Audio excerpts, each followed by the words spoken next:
You're watching Untitled and we are in North Macedonia.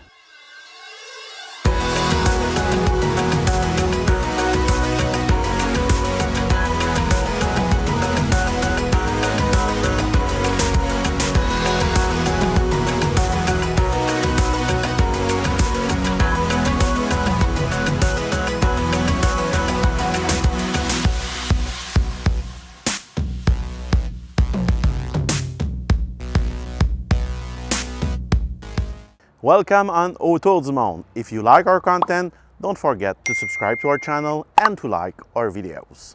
In this new episode of Untitled, it is our last day in the Balkans. We'll visit the city of Skopje, the site of an ancient Greek city, and we'll go to Thessaloniki to take a flight through the magnificent island of Santorini. Fête de ta journée.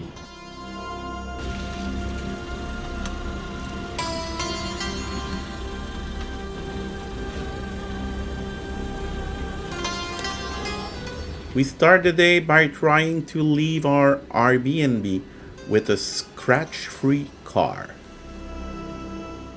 Once this mission was accomplished, we headed for the city center of Skopje. D'après moi, on sort carré.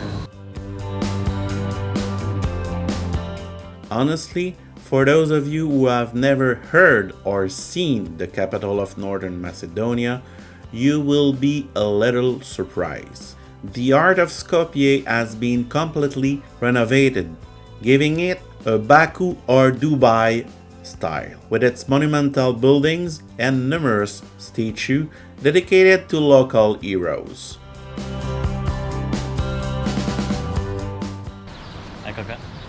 The city center is futuristic but has a classical look. You can also see those huge boats who have been built for some obscure reason. They adorn the Vardar River, which literally cuts the city in two, which is the reason that the city has so many bridges.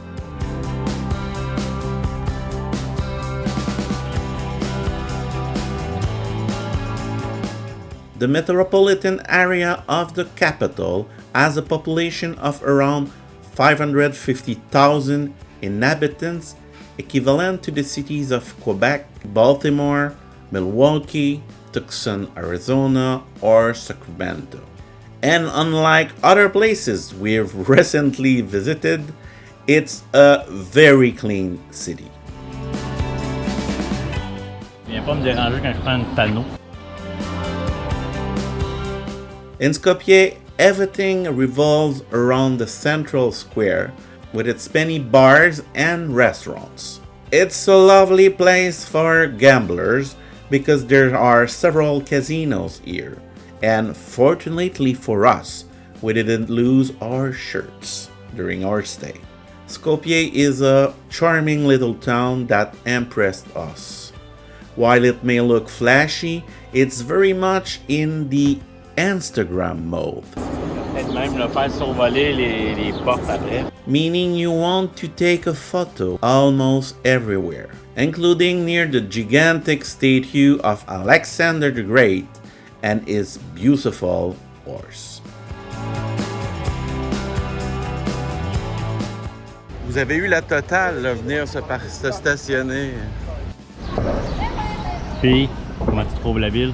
Well, don't be surprised to see a few surprises, including cabs on a supposedly pedestrian street.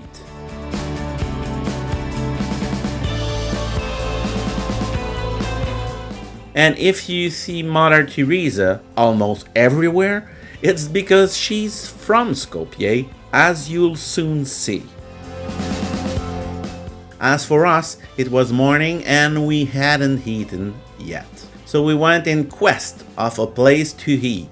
We headed up to Dmitry Kupovsky Avenue, named after the Macedonian nationalist writer, to find a place to eat.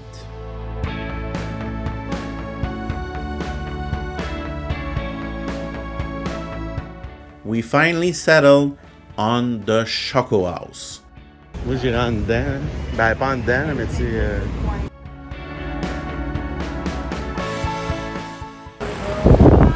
We would have highly recommended the place, but unfortunately, it has since been closed.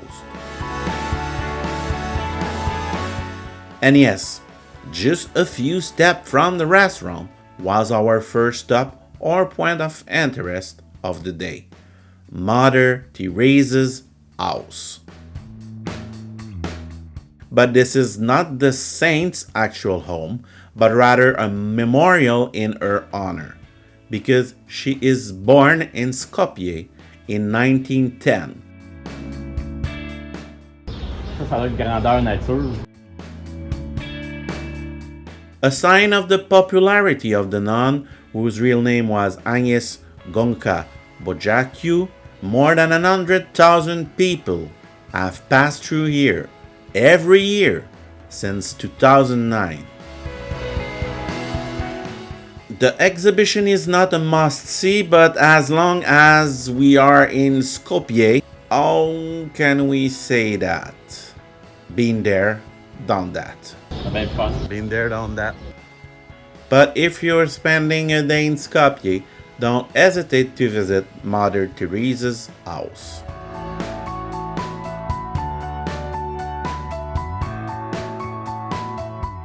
We then headed for Skopje's old town, which meant we had to retrace our steps.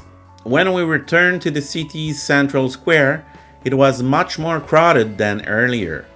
Oh yeah, if you're wondering why Alexander the Great is so important here, it's because the Northern Macedonians claim to be the heirs of the Greek-speaking king of Macedonia and Greek conqueror. But at the end, I'd say that young people prefer the fountains to the statue that adorns it.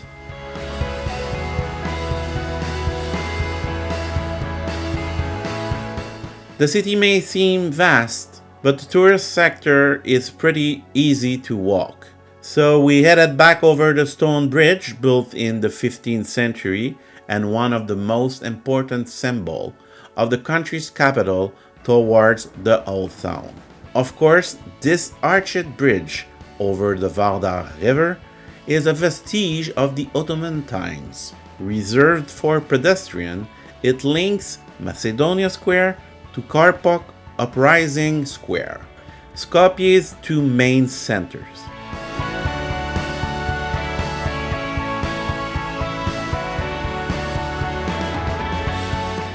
We also took this opportunity to do some shopping before heading off to the Old Town Bazaar.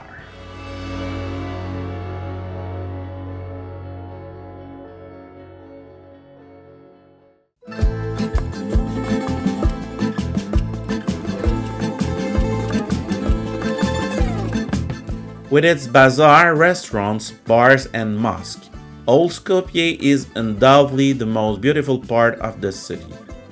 The more adventurous can also visit the fortress overlooking the area.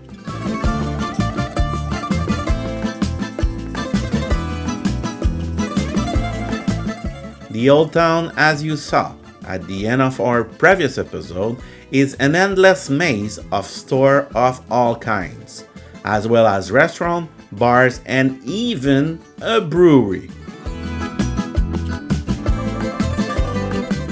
It's well worth a stroll despite the scorching heat that day. Is it true?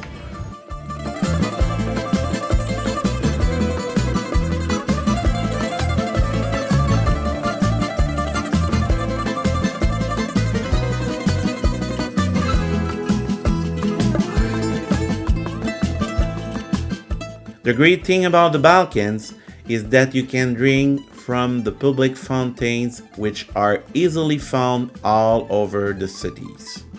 Vincent tried out a few of it in Skopje to cool off a bit. Je me sens comme un guide touristique au Kosovo.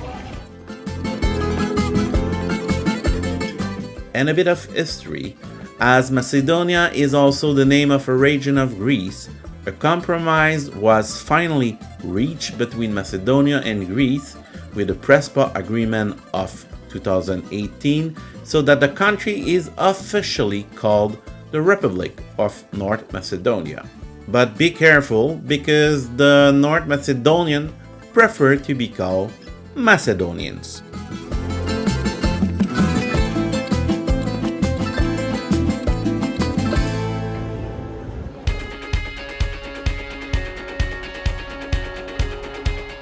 That said, a word of advice.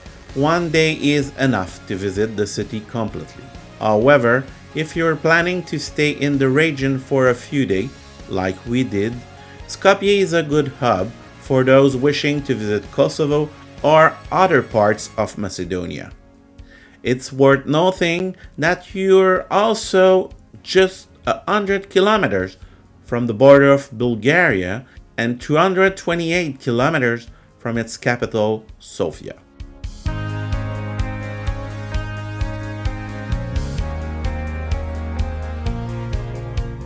On va par là ou? Ah, faudrait quasiment monter. Ouais? J'ai l'impression qu'on tourne en rond. Ouais.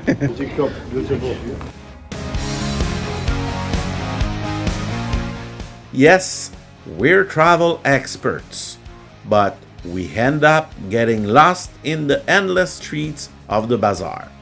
After many blind attempts, we finally found our way out.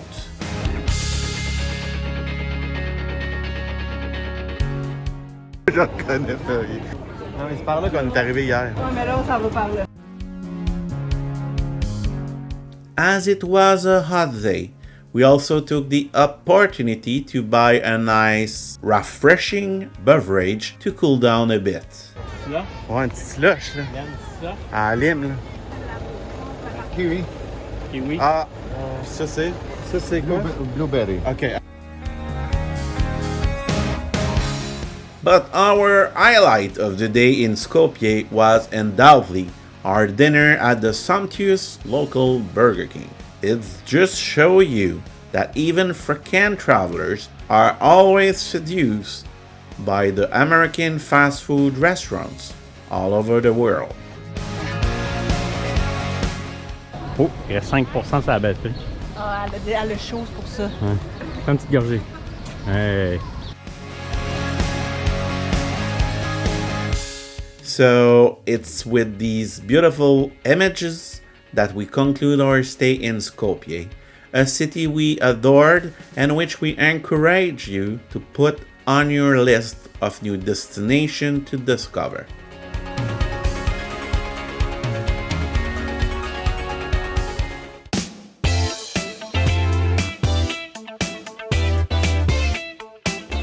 Before leaving Skopje, we had read that the city had an ancient Roman aqueduct.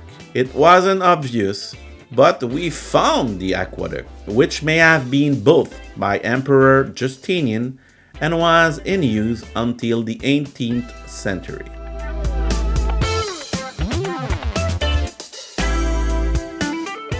A must-see for drone footage, but a little off track for the average tourist.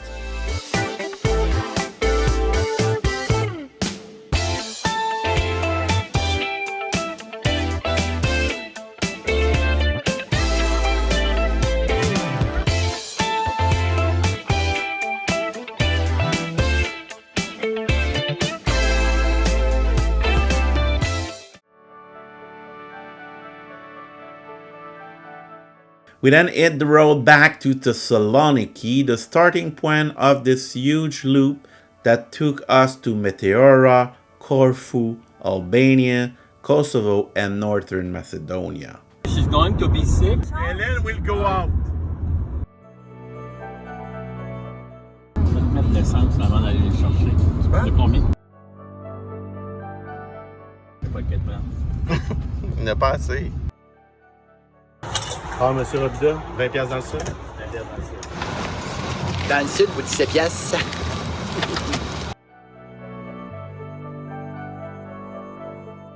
Filme-moi. Ouais, je vais le filmer. Excuse Véro, on voulait te donner un 50, mais c'est le seul 50 qui nous reste, ça coûte 50 sur l'autoroute. Ça met une 40. Hein? Fait qu'à Elle a un 10. Elle a un 10!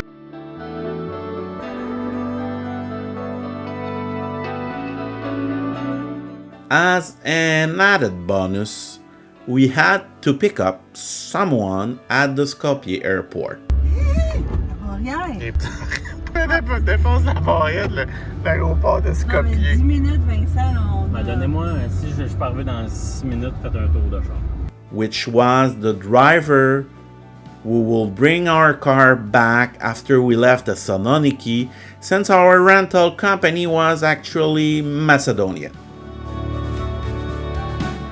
Well, it's a bit complicated, but basically, if you want to travel around the Balkans without any problems, you can't rent a car from a Greek company. So the Macedonians have taken over the market monopoly and offered their cars from Thessaloniki. And then the drivers has to go back and forth. With our passenger on board, we continued on our way to Stobi, an ancient site that I absolutely wanted to see.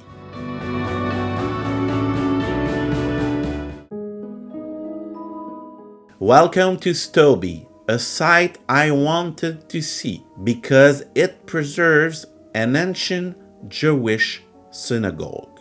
Located 80 kilometers south of Skopje and 150 kilometers north of Thessaloniki, Stobi has been a stronghold since the Greek times.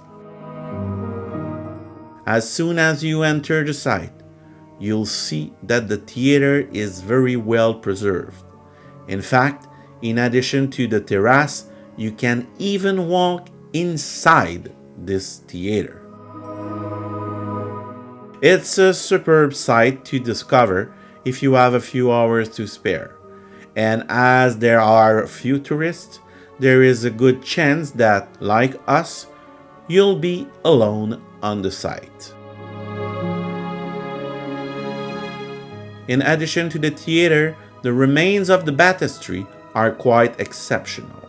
Also, on the site are the ruins of the thermal baths, a villa, and countless other buildings.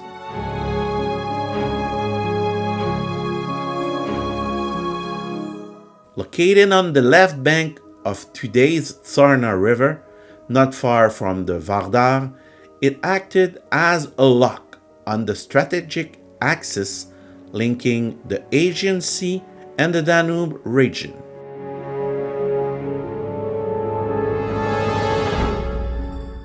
The ancient Macedonian town was quickly Romanized under the Emperor Augustus. Stobi was an oppidum civium Romanorum, meaning that its Roman community was large enough to enjoy certain political privilege. From the 5th century, it was the capital of Macedonia Salutaris and Macedonia II. Hard hit by the Ostrogo invasion in 482, the city was then struck by an earthquake. It is believed that the city never recovered and was abandoned towards the end of the 6th century.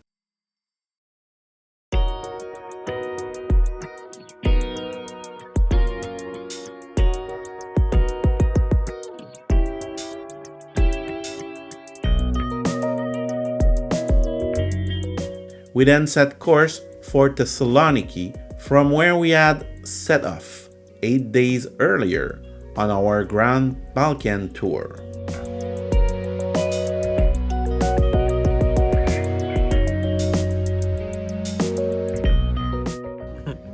Il veut sa vie de propre, Hélène.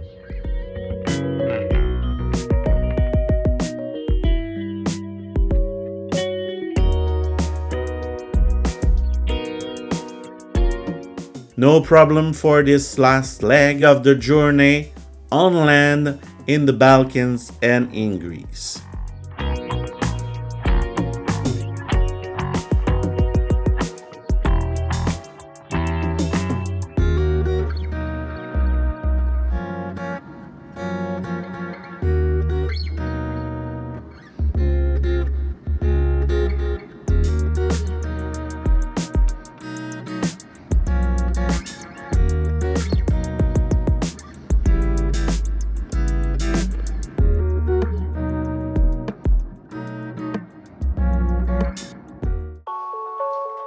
We headed at Thessaloniki airport, where we had to catch a direct flight to the famous island of Santorini.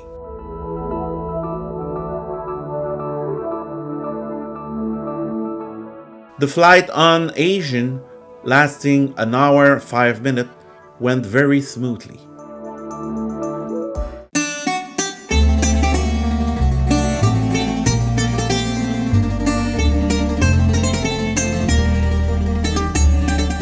But as you'll see, there are a lot of people waiting for tourists when you arrive at Santorini airport, but luckily we had our own rental car. Penelope aimerait pas ça ici. Fait que... Oh yeah, we loved our troglodyte-style accommodation, which you'll see in our next episode.